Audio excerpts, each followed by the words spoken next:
February. The last lecture was on Ramayana by Kidimbi Narayanan. It was a fabulous meeting.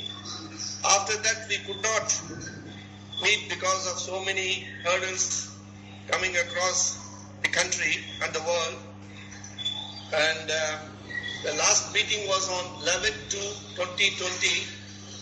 That was 214th Abhinava Bharathi satsangh. Now, ladies and gentlemen, today is our 215th Abhinava Bharathi satsangh meeting, and it's a great honor to Ranganath Bagade to honor us with his speech for the 215th Abhinava Bharathi satsangh. Later on, we had 7 days lecture in the month of March and April by same Kidimbi Narayanan. He gave a virtual meeting. And apart from that, we started having our regular classes like Vishnu Sahasranamam taught by our teacher C.L. Ramakrishnan, a retired IPS officer and a well-wisher of our Abhinava Bharathi satsangh. And we had Vivek Chudamani classes and Vedanta Sutras lectures by Sundareshan sir, and Namah Shivaya classes by our Salanayagam, and Veda classes by Pradeep Shankar. Though we could not conduct the satsang meetings, we used to have all these classes independently in a week's time. Now, we are going to this subject. Today is a very important subject which my brother-in-law, Mr. Ranganath Bagade, he will be addressing and giving us called Drishya Viveka.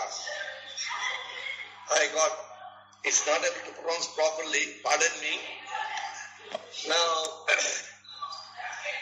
my brother-in-law, Mr. Ranganath Bagade, is a highly qualified person with his ME Electronics, and he was doing a lot of work both in India and the US, and he has designed and developed a large scale of integrated circuits. That's why his heart is very large and accepted our invitation to address us. And he retired as General Manager of Texas Instruments of India, and he is pursuing his work on Hindu philosophy and Vedantic things. I had the blessed opportunity to meet him 4 or 5 times, and I am requesting him to give us a talk because his presentation was exemplary in the family meet.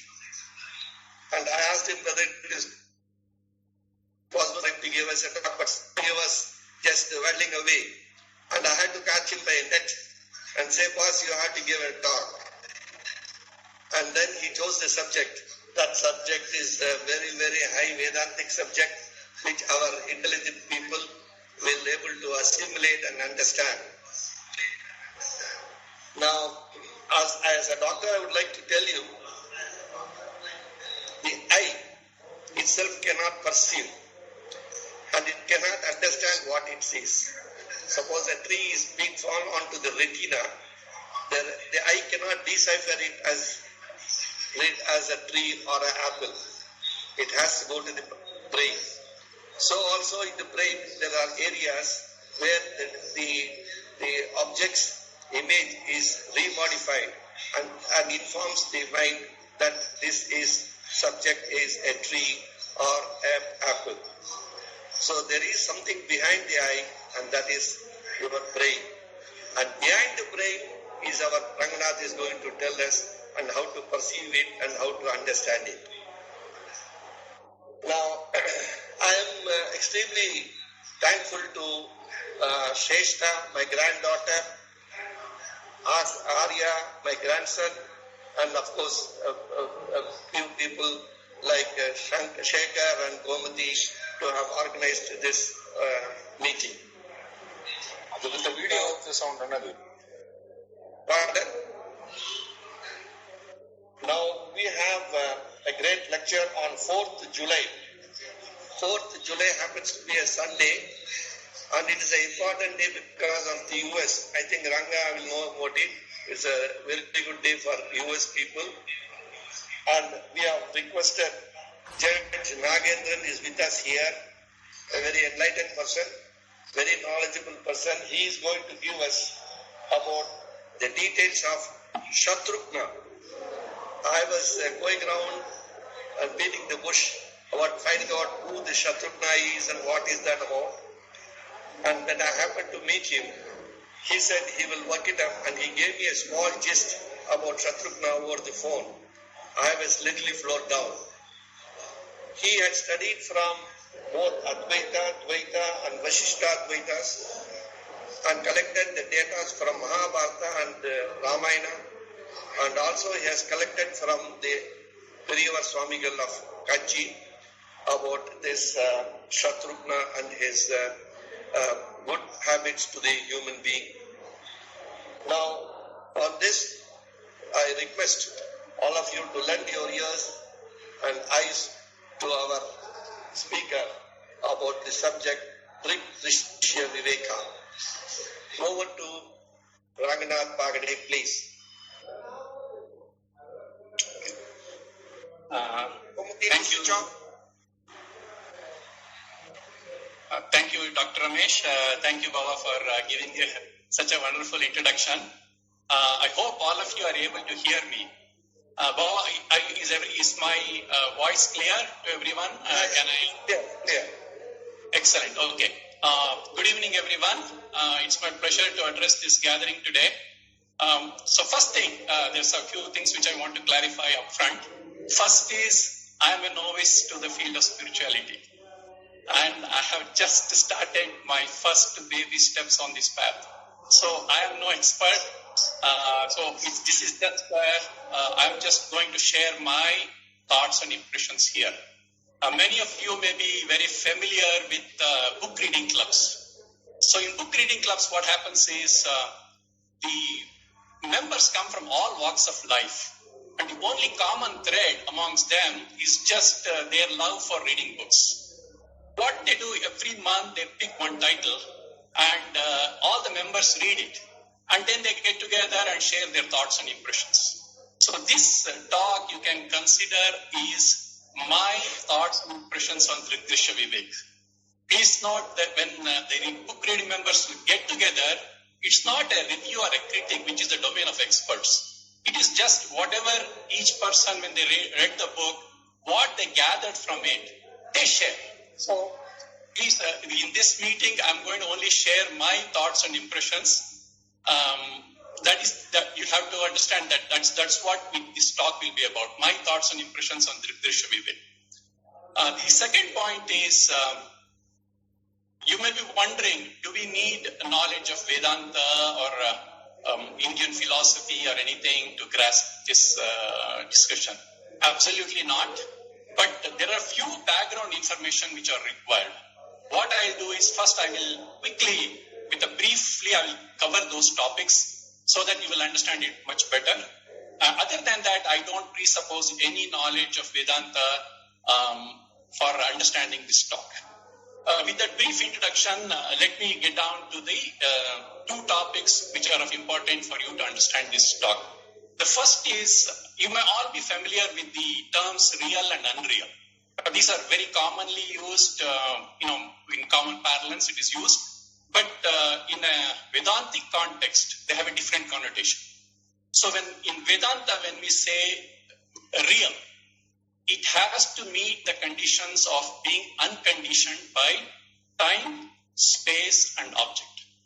What does unconditioned by time, space, and object? I'll briefly explain. So when we say it is unconditioned by time, it means it is the same in the past, present, and future. Or, in short, you can say it is something which is eternal. Okay, and same thing with respect to space and object also. When we say it is unconditioned by space, means it's not something which is present in one place and not present anywhere else. In some other place, it has to be omnipresent. And the third point is it is not present in only some objects and not in others. It has to be unconditioned by all three of them. So that is one thing. And that is as far as real is concerned. In this,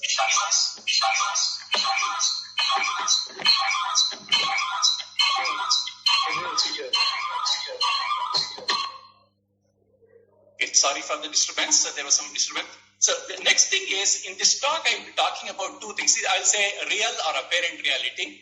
You can, for the purpose of this discussion, you can think real and apparent reality are the same. Okay. What apparent reality is something which appears to be real but not real and does not meet the criteria required for being termed as real. Okay. That is one first topic. Second thing is, we are all familiar with one body, right? That's what we study in our biology texts and also in anatomy for people who have studied medicine. When we talk about body, it always refers to the physical body. Dr. Ramesh talked about, how we have this eye, what it can see, and there is something beyond it. So, in case of Vedanta, they define three different types of bodies. The first one is the physical body or sthula sharira, it's called, or actually the term is called, it's called gross body. When we say gross, the reason it is called gross is we are able to perceive it with our sense organs. Whatever you can perceive it with your sense organs, and the subject matter of, like I mentioned earlier, what we have studied in biology in school or the doctor study in anatomy, that is the subject matter. That means whatever is the physical body you see and whatever is contained within it, everything comes under the domain of physical body. Since we are all very familiar with it, there is no additional explanation required. Next, move on to the subtle body. Subtle body is called Sukshma Sharira, and this one is not something which is perceived by our sense organs. So, the subtle body, if you take a human being, what characterizes a human being? First of all, it has life, right? So, what is the thing which controls this life? There are some organs which are responsible for controlling the life functions. These are called pranendriyas. There are 5 of them. I will not go into the great detail of it, so you can just think of it, I will give a very brief summary, whatever is required for this talk. So, the pranendriya, you can think of it as that which sustains the body. Okay, sustains life. So, second one is, as a human being, the next thing which you will notice is we have sensory organs, right? We are able to see, feel, and then taste, hear. All these things are called as Jnanendriyas. And again, like I mentioned earlier, these functions are not carried out by the physical eyes or ears or nose, etc. There is something which is more subtle and beyond. Okay, and that group of sense organs are called Jnanendriya. The next one is a human being is able to walk, talk, perform actions with their hands, and also in addition to that, we also have the ability to procreate, and then there is excretory functions also. These things come under the group called as Karmendriyas. Okay, so we have covered the life forces. Second one, we covered the sensory perceptions. Then we covered the things by which we perform actions. So that is the pranendriyas. We talked about jnanendriyas, then we talked about karmendriyas. In addition to that, as we are all familiar with, we have the mental faculties, right? So what are the mental faculties? We have is mind, intellect, and then we have the memory power also, where we store information and retrieve information. So these things are called in Sanskrit, they are called manas, buddhi and chitta. In addition to that, what we notice is we also have a sense of ego or sense of I-ness, which we call, and this is called as ahankara. And this is the other one which is there. So in this particular text, what they have done is they have grouped the manas, buddhi and chitta as one group, and ahankara is considered as another two.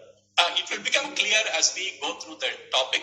So for right now, you can just think about it. So this whole complex, what we talked about, karmendriya, gnanendriya, pranendriyas, and then this manasmriti, chitta and ahankara. This whole thing comprises what is called as the sukshma sharira. The next thing is, there is what is called as a karana sharira. Karana sharira is called causal body.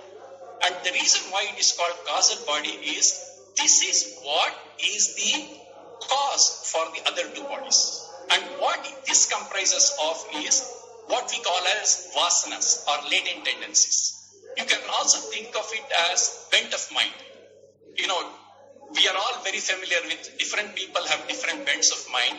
It looks like it's a naturally it has come in there, right? It's not something which comes after or which is inculcated into the person, because some people have a flair for music, flair for painting and things like that, which is inborn, and that you can consider as vasanas or latent tendencies. And also there is other things also, but for the purpose of this discussion, you can actually think of them as what is responsible for the person's bent of mind. Okay, so these are the three shariras which are defined: sthula sharira, sukshma sharira, and karana sharira. Okay, so these are the only two background information which are required for this discussion. Okay, if there are no doubts on this topic, then I will actually get down to the actual, the main topic of today's discussion. So first thing is, as the title suggests, it's called Drishya Vivek. This is actually a Prakarana Grantha composed by Adi Shankaracharya. Adi Shankaracharya has written, most of you will be familiar, has written bhashyas on Bhagavad Gita, Upanishads and Brahma Sutras. Those three are called as the Prasthanatraya, and they form the pillars of Hindu scriptures. Now, these are at a very, very high level, and when explaining and in the bhashyas of these texts, a lot of concepts are required. If you don't have a good background in the concepts, then you will not be able to follow this Prasthanatraya. So, out of compassion, what Shankaracharya has done, he has composed these Prakarana Granthas. What his Prakarana Granthas do is, it will explain the concepts, the terms and terminologies which are used in this Prasthanatraya bhashyas in very simple terms. I would say even a high school student should be able to understand. The reason being, he explains the concepts by using examples from day-to-day life, and the concepts become crystal clear. That is the advantage of this, and that is one of the reasons why I picked this topic for this discussion is because, see, as a newcomer to the field of spirituality, I had a lot of doubts, and I like I mentioned earlier, I have read a little bit of Bhagavad Gita. I've listened to a lot of lectures on those topics, but a lot of concepts were very vague to me. It was not very clear. And after going through this Drishya Vivek, some of my doubts got clarified, and that's the reason why I picked this topic. Is if somebody is in the same boat as me, they will find this beneficial. Okay, so now let's get down to the actual discussion on the subject matter. As the title suggests, it is the subject matter covered here is Drishya Vivek. Drik is called the seer, Drishya is the seen, and Viveka is the discrimination. Seer and seen, we know what the seer and seen means. Now, Viveka means discrimination. Now, we may wonder why this discrimination is required. The reason is very simple. What Vedanta says is the root cause of all our problems in life is because of a lack of understanding of our true self. So if we can actually understand that what is our true self, a lot of our problems will go away. instead of trying to, that is the beauty of Vedanta, instead of trying to address the effects, it actually goes to address the root cause. So that is why discrimination is required. Okay. Now, I mentioned Drig, Drishya as seer and see. That is one meaning. The second meaning, you can also think of them as the knower and the known. Right? Also, if you extend it further, it is also the real and unreal. This thing about, trying to understand the self is not just unique to Indian culture or Indian philosophy. Even you might all be familiar with the expression know thyself. So this is something which has been followed up even by a lot of philosophers and thinkers across the world. Okay. With that brief introduction, let me get down to the first sloka of this Drishya Vivek. What it says here,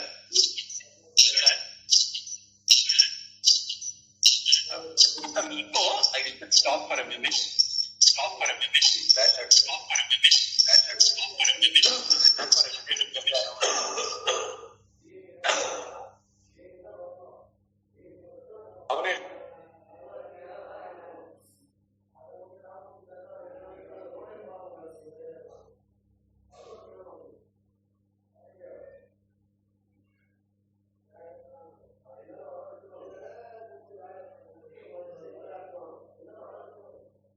Sir, you have muted your mic, sir.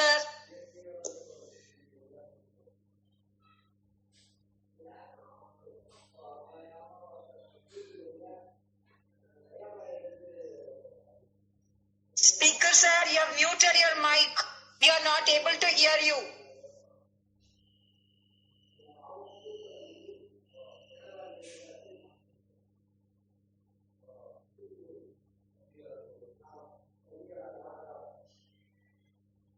We are not able to hear you, sir.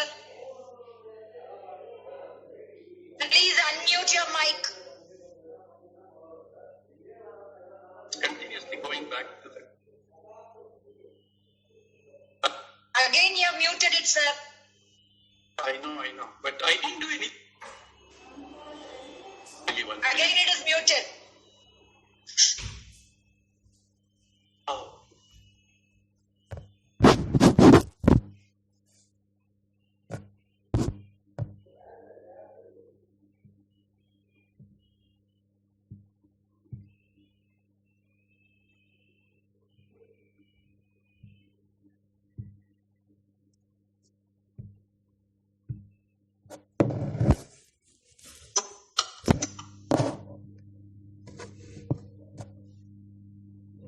Hello, are you able?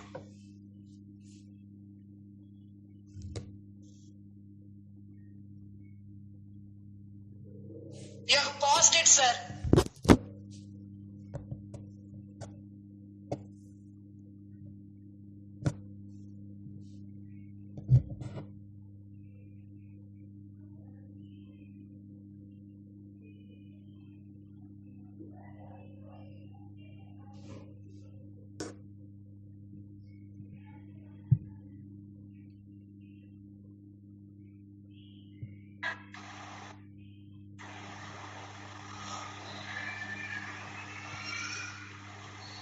This is the problem with the Yes, nobody unmuted.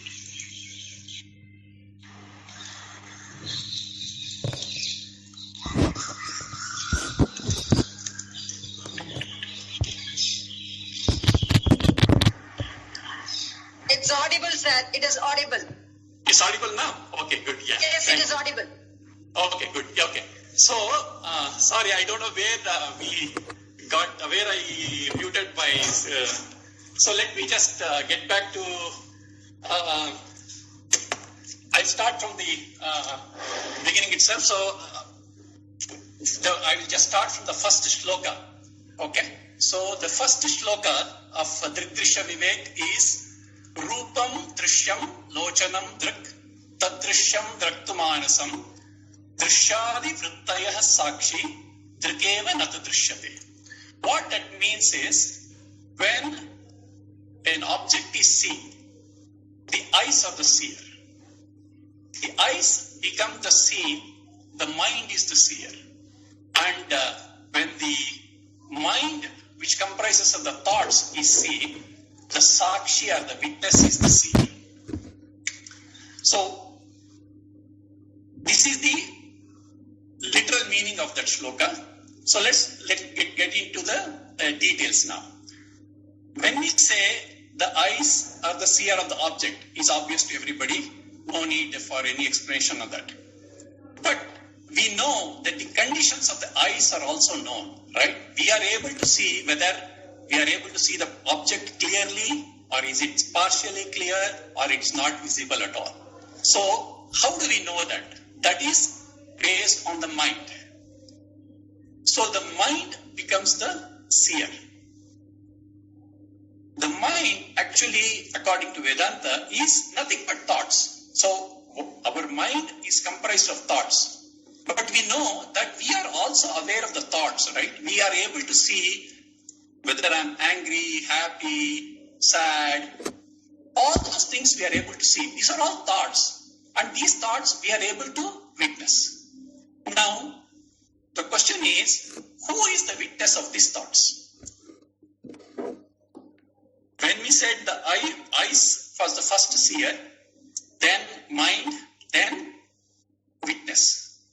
So what they do is, for the purpose of the analysis of this subject, they have three guiding principles for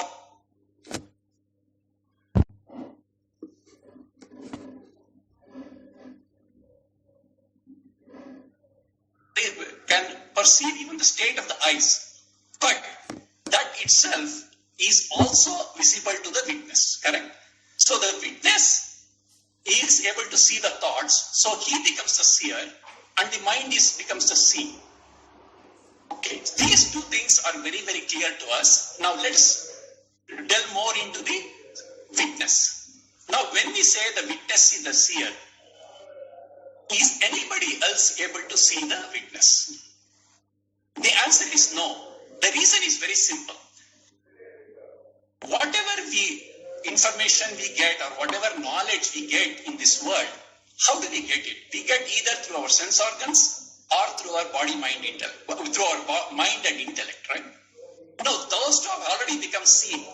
So when those two have become seen, then they cannot be the seer of the witness. So there is no other way for us to know the seer. So it has to be the seer only. It never becomes the seen. So we can show by plain simple logic, we can show that the witness never becomes the seen. It is always remains the seer. First point. Second point, then once we have established the witness as the seer, let us understand what are its qualities.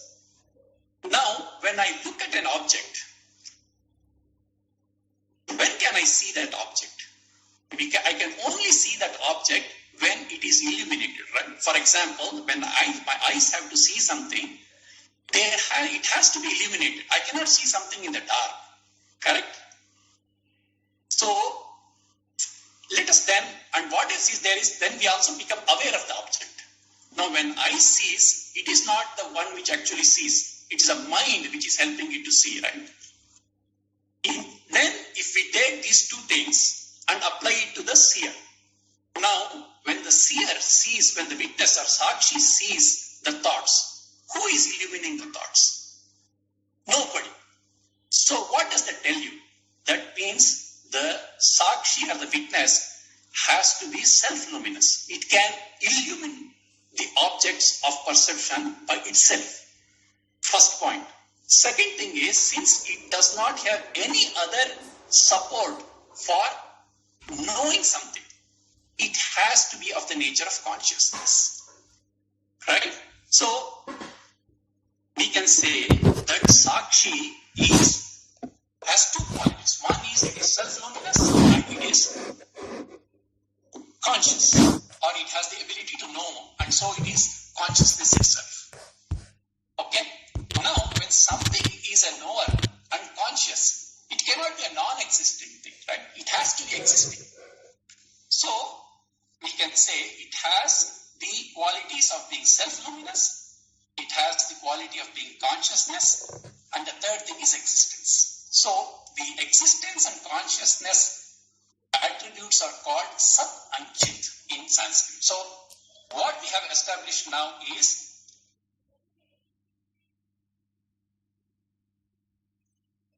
and the third thing is existence. So the existence and consciousness attributes are called Sat and is to view my thoughts. That's the same thing for other people also, right? All of us are able to do it. Now, this witness consciousness is common to all people, right? All of us are have this ability to do this. And the other thing is, it is not restricted to a particular body or a person. So, it is universal. This capability is universal. And since we already said, it never becomes the seen. So, the consciousness in, for example, ABC or XYZ are the same. It cannot be two different things, because if we cannot say the consciousness in person A is able to see the consciousness in person B, which is not true, which we know. So it is the same thing which is present in all beings, right? So what we can establish here is the witness consciousness is present in all human beings or all beings, for example, because even animals also, or almost sentient beings also have this capability. They are able to view the world, and that is how they are able to survive and lead their lives. So this is common across all sentient beings have this capability. So what we can establish from this is there is one witness consciousness which is common to all beings, and it is of the nature of, it is self-illuminating, then it's also consciousness and also has its existence. So Shankaracharya in, for example, Manisha Panchakama, he says, the same consciousness illumines all beings, starting from Lord Brahma to an ant. And Gita Acharya in Bhagavad Gita says, Kshetragnam chapi mam viddhi sarva kshetreshu bharata. What that means is, consider me as the Kshetragna or the seer in all beings. Okay, so that is the summary of this first shloka. Okay, so what we have established is there is only one seer, multiple see. Then the second point is this, and the nature of that witness consciousness is consciousness, existence, and self-illuminating. Now, the question will arise at this point of time. Okay, if there is only one witness consciousness, which is common to all beings, and everything else, including our body, mind, intellect, everything is in it, right? Now, suddenly, we will get a doubt. If that is so, in the world, we see there are inert objects and sentient beings. How can this model explain it, right? It's a very valid question to ask. So, the way it is explained is beautifully, it's explained by an example. Let us take that example. We all know fire has two capabilities, right? One is it can give out light as well as heat. Now, when this fire comes in contact with different objects, what happens? Let us take the example of wood. When fire comes in contact with wood, it is able to reflect both light and heat. Correct? That's how we have this. We have firewood, which is used for making fire and things like that. Now, take the same thing and apply it to water. When fire comes in contact with water, what happens? Water is only able to absorb the heat energy and reflect it, but not the light energy, right? Water becomes hot and it's able to give out the light, give out the heat, but unable to give the light. Similarly, when we take objects in this world, we talked about Sthula Sharira, Sukshma Sharira and Karana Sharira. Those objects which are only endowed with Sthula Sharira, they can only reflect the existence aspect of witness consciousness, not the consciousness aspect. But those which are endowed with Sukshma Sharira, they can reflect both the consciousness and existence aspects. That is how we have the distinction between living and non-living things. Now, see, once we understand this, right, it was mind-boggling for me. Once this concept is clear to you, you can imagine how life comes into place, right? So there is a Sthula Sharira, then Sukshma Sharira gets associated with it. As soon as Sukshma Sharira gets associated with it, it is able to get the life and sentiency. So we say somebody is alive. But when it gets dissociated, that Sukshma Sharira gets dissociated from the Sthula Sharira, then it loses those abilities. That is why we see when a person dies, it's so interesting. When a person dies, right, you don't see anything. We cannot see anything. I think at least so far, even science cannot say what exactly happens, what exactly leaves the body when we say a person dies. That is what is accounted for in this model. They say at the time of death, what happens is the Sukshma Sharira gets dissociated from the Sthula Sharira. Naturally, because once that happens, then the Sthula Sharira is only able to only can reflect existence, and so it is unable to do reflect the consciousness and sentiency and life. So that person is said to be dead. Okay, so this is the first concept which is explained in the text. Now,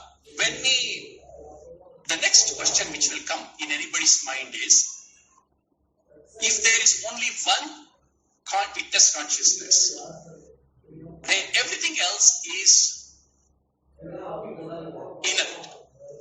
Yeah, we understand that, because of Sukshma Sharira, some express life and sentiency, others don't express. But why we have this sense of I, which is restricted to our own self, body, mind and intellect? Or in other words, what is the cause of individuality? Each of us have this sense of individuality, right? Which is associated with our body, mind and intellect. Where does this come out? How does this come about? That is the next valid question which people will ask. Now, this is answered in two stages. So the first one is, the mechanism is explained, that is how of it. And then later on, the why is explained. So let's first touch upon the how aspect of it. How this comes about.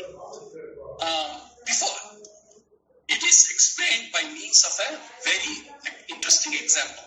Let's take the case of an iron ball which is heated up and it is red hot.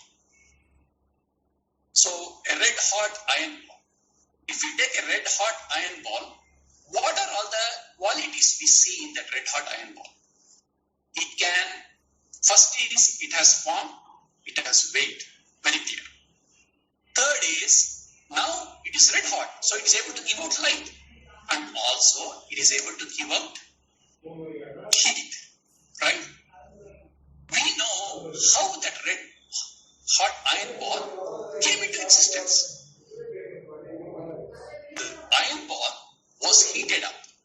So, and then that is how we got the red hot iron ball, right? Now there are two things now. One is the iron ball and the other one is fire. If we separately take these two things, the iron ball only has weight and it has a shape. No ability to give out light or heat. If we take fire, it has ability to give out light and heat, but no shape or weight. Now, what has happened here? Two things came together and they became like one. Now, if somebody doesn't know how this red hot iron ball came into existence and thinks of it as a single entity, that's what you will see. Because if somebody says, you don't see the fire and iron separately, right? Iron ball separately. You see it as one. So these two things have come together in such a way, they became one. And what has happened to the qualities? The qualities of the iron ball are superimposed on the fire, and the qualities of fire are superimposed on the iron. So if somebody may even look at it and call it a fireball, right? So this behavior of two things coming together and superimposition of their qualities, this is called in Sanskrit, it is called Anyonya Adhyasa. Anyonya means mutual, Adhyasa means superimposition. So what has happened? Two things have come together and their qualities have become superimposed. Clear? Okay. That is the, now let us see how the sense of I-ness came into being. What happened? The consciousness is there. And we talked about Ahankara, if you remember. So, the Ahankara is inert. When the light of consciousness falls on this Ahankara, which is part of the Sukshma Sharira, now this Ahankara will get life and sentiency from the consciousness.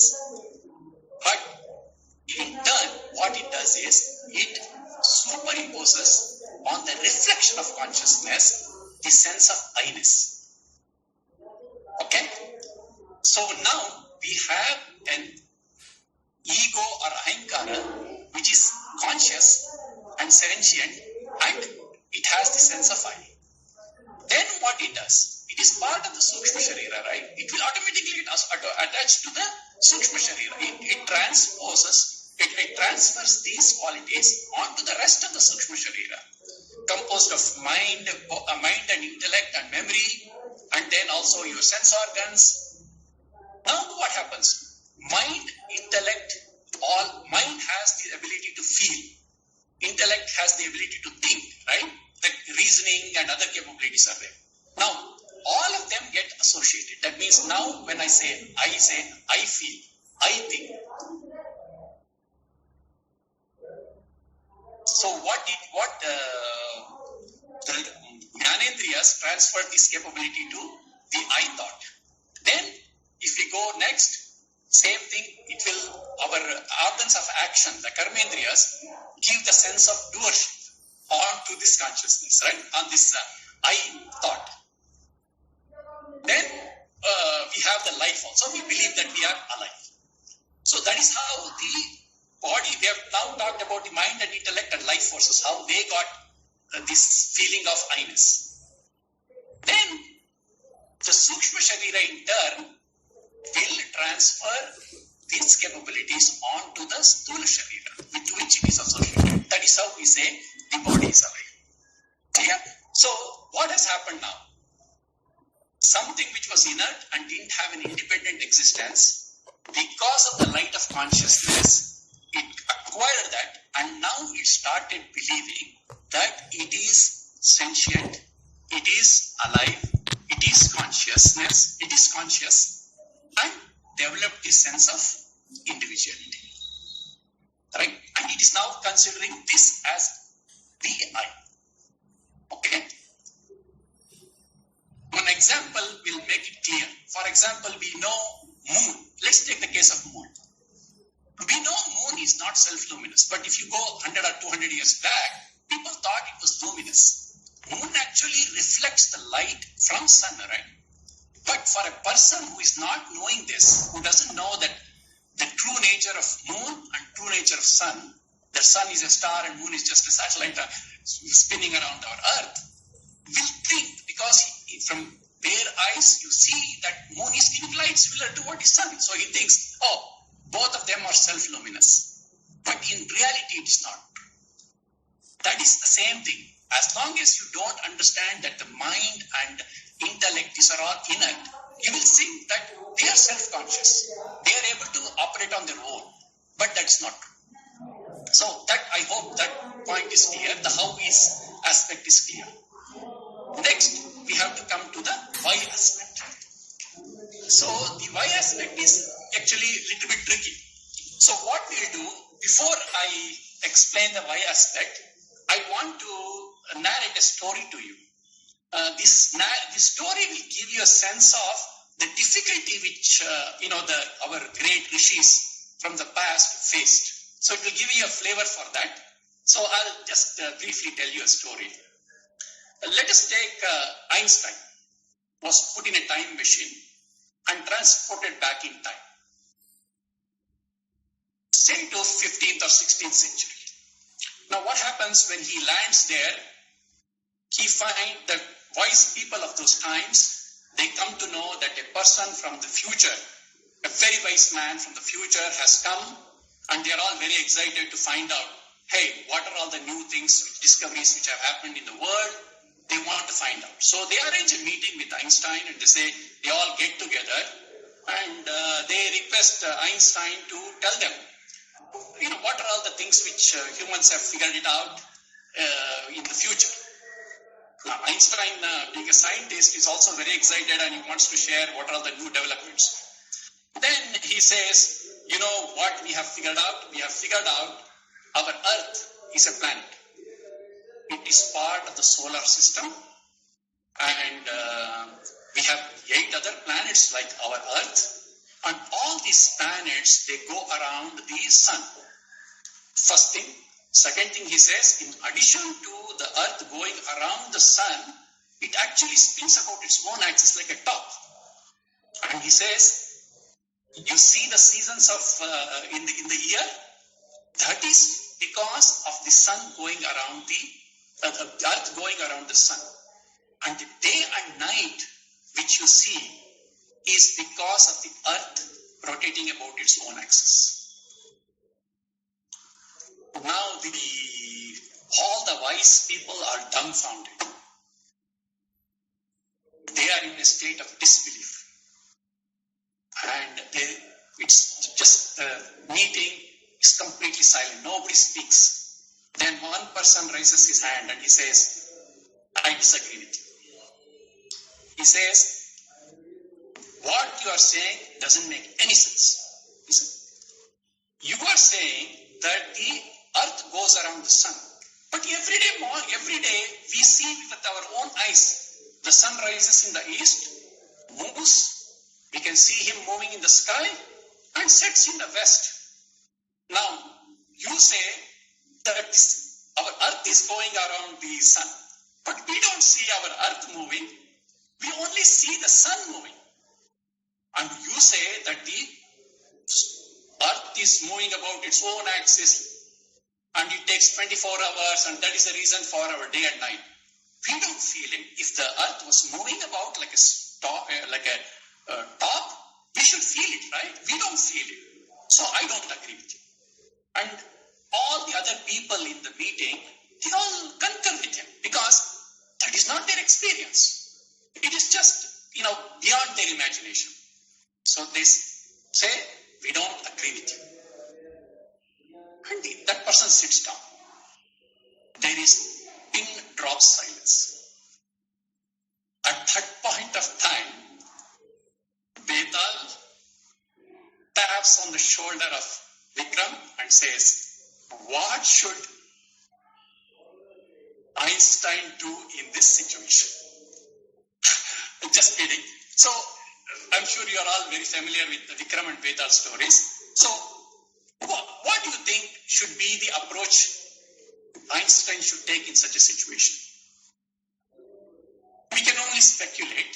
So, knowing that Einstein was such a genius, and also, he is not the type of person who will say, hey, this is reality, take it or leave it. Not the type of person, at least from what we have, what I know, he is not that kind of person. What he will do is, at least if I speculate what he would do, I would think that he will say, he understands the limitation of their knowledge and he comes up with a solution or he comes up with an explanation which is not actually the reality, but which will help these people move towards that final reality, right? So that final truth. So he understands that at this point of time, no matter how I explain to them, because there are no telescopes, nothing, so it's very difficult for me to explain to them. So what he does, he understands their limitation. Out of compassion, he gives them an explanation which is acceptable to them. This exact same thing was the predicament of our rishis. What they say is like how if you are in a dream state, what happens? Both the dream world and the dreamer are the projection of the mind. So they say, similarly, our waking state is also is very similar. But if they say that, we will not be willing to accept that, right? It is very hard, even for me, I will be honest with you, even for me, it is very hard to accept that. Because we are all the wise people of the 15th century. So-called wise people of the so-called wise people of the 15th century. So we will not be able to accept it. So they understand that our limitation, and so what they did, they came up with an explanation, which even ordinary people can understand. So they came up with a concept called as Maya. They said, why this thing happens, this sense of I-ness comes, why it comes about. We have already seen the how. Why it comes about is explained using the concept of Maya. So this Maya is said to have two aspects. One is called Avarana, the other one is called Vikshepa. Avarana means veil. Second one is Vikshepa, is called projection. So let's understand this. What happens is the Avarana actually veils reality. And because the reality is veiled, the Vikshepa actually projects something which is not there. Okay? So what they say, the Avarana veils the reality. So let's take the example of dream. Now, when you take a dreamer, his lack of awareness is the fundamental thing. If a person is aware of his waking state, he will not be able to see the dreamer or the dream state, right? So his lack of understanding or awareness of the waking state is responsible for him to be able to dream. And then the Vikshepa Shakti, what he does, so the Avarana Shakti veils the awareness of the waking state. Then the Vikshepa Shakti, what it does, it projects the dreamer and the dream world. Clear? Okay. So that is the explanation they give. So similarly, if you don't, you can extend the same thing for our waking state also.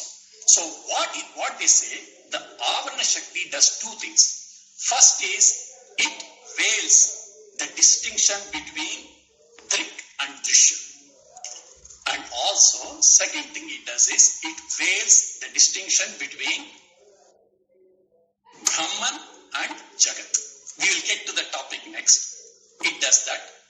And the Vikshepa Shakti, the projecting power, is the creator of the world with the names and forms and also our thoughts and the experience of the world. So, Avarana Shakti veils the distinction between Drik and Drishya. It veils the distinction between Jagat and Brahman. And the Vikshepa Shakti creates the world of names and forms and also the experiencer of the world. Clear? Okay. So, this is the explanation given. But you have to remember, that's not reality, right? So, what they say is Maya can be viewed, what is Maya depends on the standpoint. For example, I'll give you first example, then you will be able to relate to it better. So, if you take for a person who is residing in the earth, for him, sunrise and sunset are reality, right? Because from his standpoint, it is correct, because he sees them. But if you, from the standpoint of the sun, there is neither rising or there is neither sunrise or sunset. Sun is blazing all the time. So both these views are consistent, and only thing is it depends on our viewpoint or the standpoint. So even when we study physics or whatever, we also talk about sunrise, sunset, and we also talk about sun is a star which is responsible for giving us light, and it is always on, right? If you are talking about like electricity, it's always on, whereas these things are come on and off, right? So the same thing happens here. Maya, if you look at it from the perspective of a Jnani or Brahman, it is non-existent. Like the sunrise and sunset from the perspective of the sun. But if you take it from the perspective of a people who are like us, the Avarana Shakti veils, Vikshepa Shakti is the creator of this world, and it creates the experience of the world and the world itself. Okay? So this explains the how and the why aspect of it. I think we are, it is already 7:05, but I'll try to quickly go through the rest of the stuff. Okay, now what we have done so far, we have discussed the Drigdrishya Vivek from an individual's perspective, right? So far, all this discussion was related to the individual level. Then it is extended to the external world. Now, when we analyze the external world, what they say, if you take any object in this world, it has 5 aspects. Asti, Bhati, Priyam, Nama and Rupa. So that's the Sanskrit terms, but I'll explain it now in English. So Asti is the quality of isness. So when we say this object is, say for example there's a flower, we say flower is. Now the isness is, it expresses the existence, right? So that is Asti. Then that flower becomes an object of knowledge, right? So it shines. When they say it shines, that means it has the capability of becoming an object of knowledge. That is called Bhati, or that is a Chit aspect of it. Then Priyam. Priyam means dearness, or something which is loved. Now, what do we love? We love something which gives happiness, right? So it has the ability to give happiness. Now you may say, oh, not every object gives happiness to everybody. Yes, correct. But every object, no matter whatever it is, has the ability to give happiness to somebody. For example, if you take the case of a snake, just as an example. Now, snake, not many people may like it, but if you go and talk to a snake charmer, he will love it, right? Or people who, like to collect reptiles, they may like it. So, every object in this world has these 3 qualities. Now, the next 2 qualities they talk about is Rupa, form, and a name associated with Nam, which we are all very, very familiar with. Okay, so any object in this world has these 5 attributes: Asti, Bhati, Priyam, Rupa, and Nama. Now, let us analyze this with an example, which will become more clear. Let's take the example of, for example, a gold ring or a gold bangle. Now, when we say the gold bangle is, we say the bangle is. The isness or the existence aspect does not come from the bangle. It comes from the gold, right? Similarly, when we can know the bangle, the nobility is not coming from the bangle, but it is actually coming from the gold. And same thing with respect to the Priyam aspect of it. Remember, the name and form, that means the name, the bangle, does not have an existence apart from gold. You can take the bangle and convert it into a ring, right? Or for example, if you take a gold bangle and a gold ring, the difference between the 2 is only in the name and form, not in the Asti, Bhati, Priyam. The Asti, Bhati, Priyam is common across all objects in this world, right?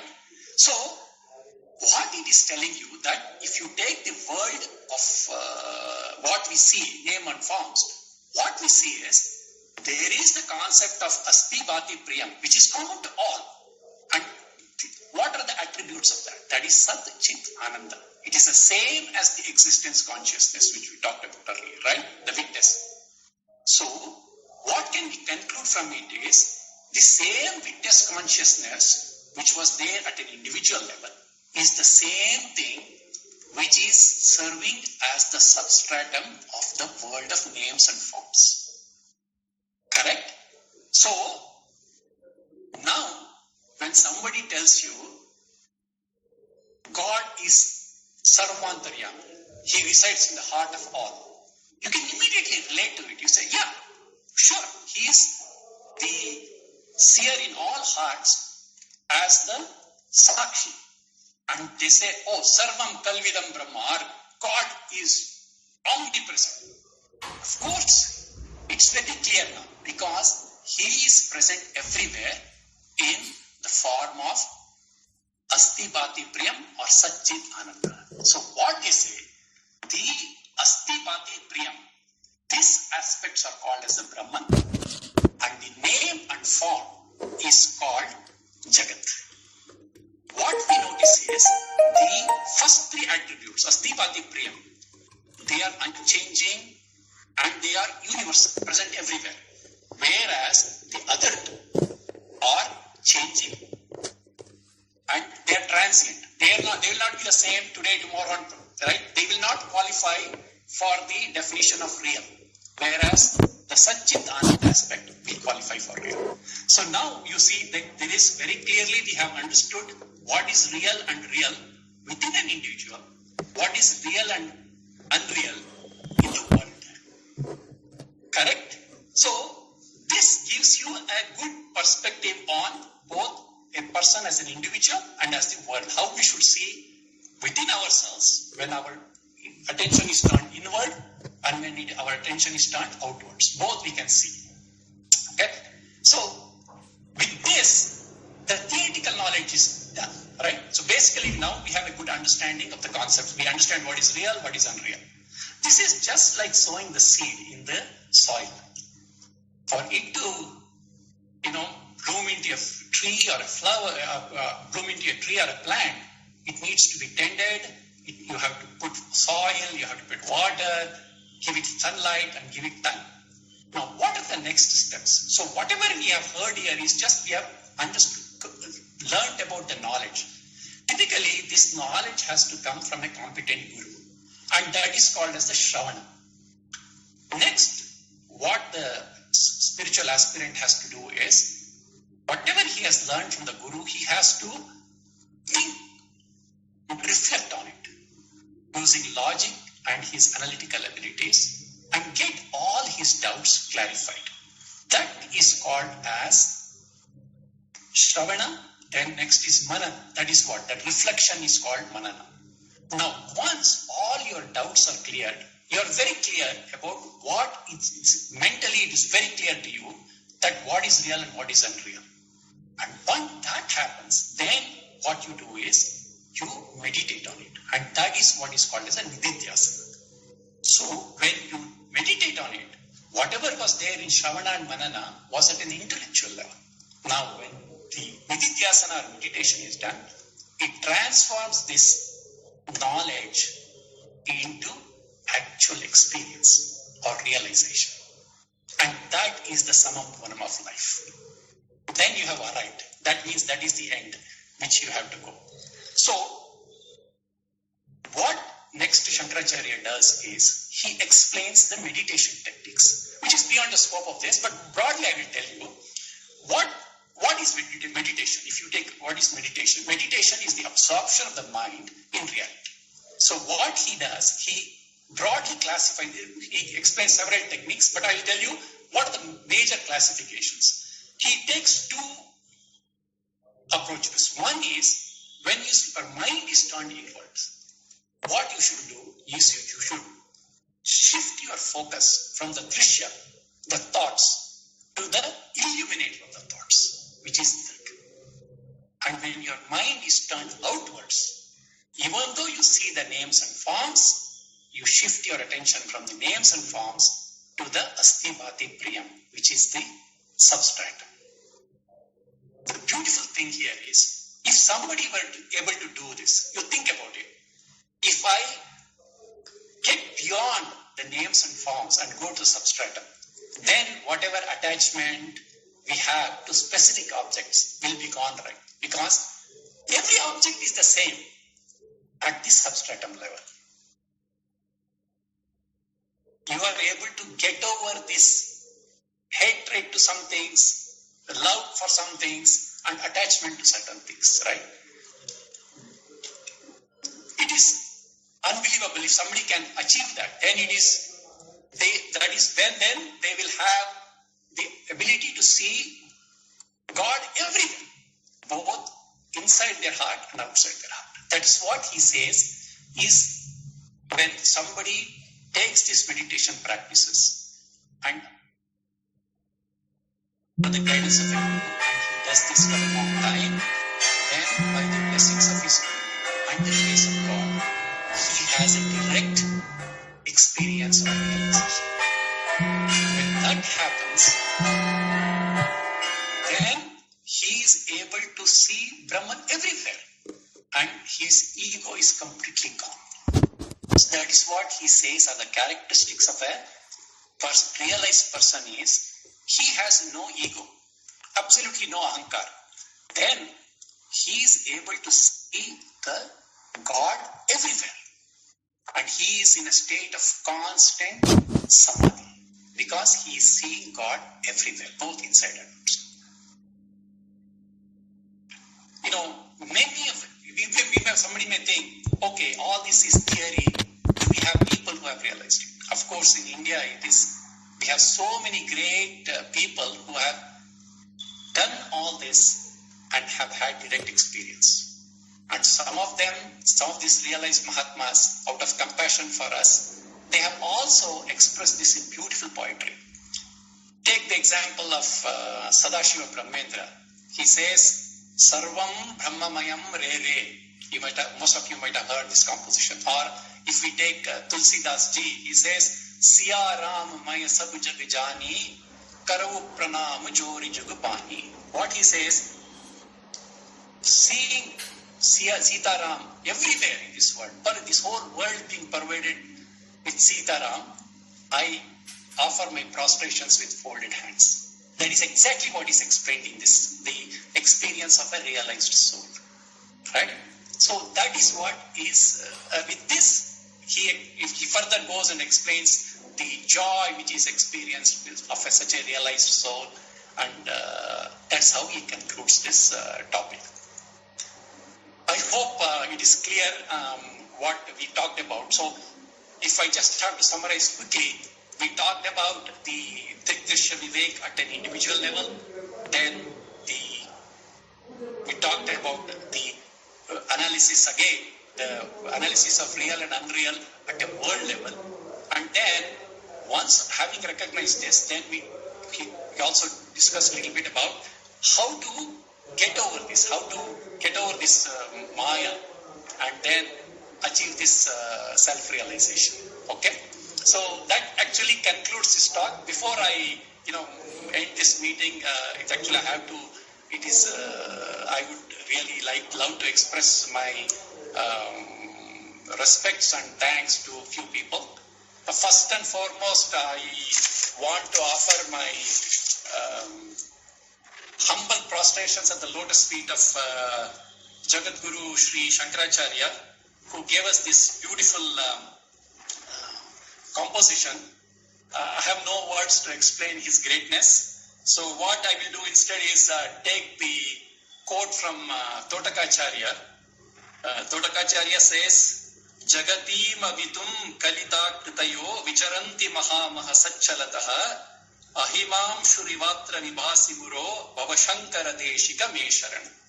What it means is, many souls, great souls have graced this world, and like luminaries. Many great souls have graced this world and are like luminaries. And you shine like amongst all of them like the sun. There is no better way to express his greatness. And the second thing is, this talk was based primarily on the book and the audio lectures of by Drisha Vivek by Sri Swami Tejomayanandaji of Chinmaya Mission. My humble pranams to him. And then I would like to thank Dr. Ramesh and the core community of Abhinava Bharathi satsangh to give me this opportunity to share my thoughts and impressions. And last but not least, all of you for listening to listening to my talk. And I also request you to, if there were any mistakes or any misunderstandings on my part, please feel free to share with me. Dr. Ramesh has my contact details. Like I mentioned in the beginning, I am a novice to this field and I am still learning. So I just shared my thoughts and impressions in this meeting. So if there are any mistakes, please let me know. It's really an honor and privilege for me to address a group of sadhaks like you. With that, I conclude my talk. Thank you very much. Dr. Ramesh, if you want to say anything, please feel free to do so. Thank you very much, Ranga. Great pleasure to be with you, and we enjoyed your knowledge of Vedanta. You made it very, very clear and crisp, and everything went into our blood-brain barrier, and it is stuck into our brain now. Only thing is we have to implement it in our routine life. Of course, along with us, the seniors like Seer Ramakrishnan is there, Sundareshan sir is there, of course Sindhu, she is also a pursuing philosopher, and so many other. Vaidyanathan is there. He now looks like a great Chinmayananda Swamiji, and we had the plan of conducting Shankaracharya's drama, but due to COVID we could not do it. Anyhow, we would like to do it further on. And we go down with respect to you, sir, for having accepted our invitation. I didn't know my brother-in-law. I knew that he was very good in his subjects and he used to pass in distinction in engineering and all.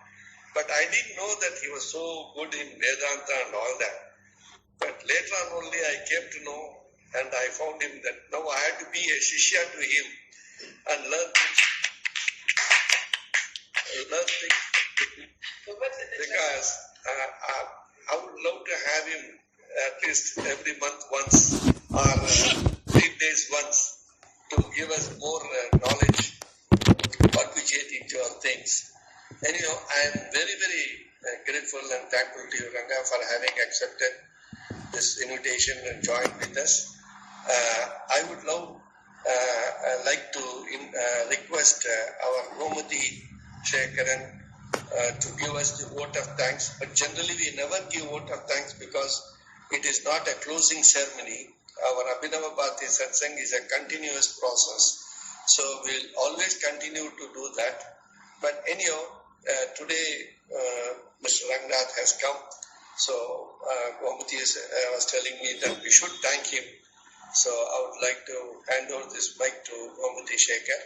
Before that, 4th of July, we have a guest lecture by Judge Nagendran, and he will be giving a talk on Shatrugna, and not Shatrugna Sinha, please don't mistake. He is going to talk to us on Shatrugna from Ramayana and other things. And we are also getting in touch with our Karge, Gurraj Karge, and we request the Bangalore group of people. We have requested Meena Ravindran to modulate things for us, and we also request now Ranganath to help us in conducting this program from Bangalore. So we bow down with respect to you, sir. Thank you very much. Now over to Gomati Shekhar to complete the project. Sir, it has been an immense pleasure to have you in this electronic media of satsang. I didn't know that it was doctor's brother-in-law first. We all bow down to you to to have conducted this with lot of examples which will go into our brain. Thank you so much, sir. Har Har Mahadev. Har Har Mahadev. Thank you so much. Yeah, thank you. Har Har Mahadev. Har Har Mahadev. Thank you, sir. Thank you.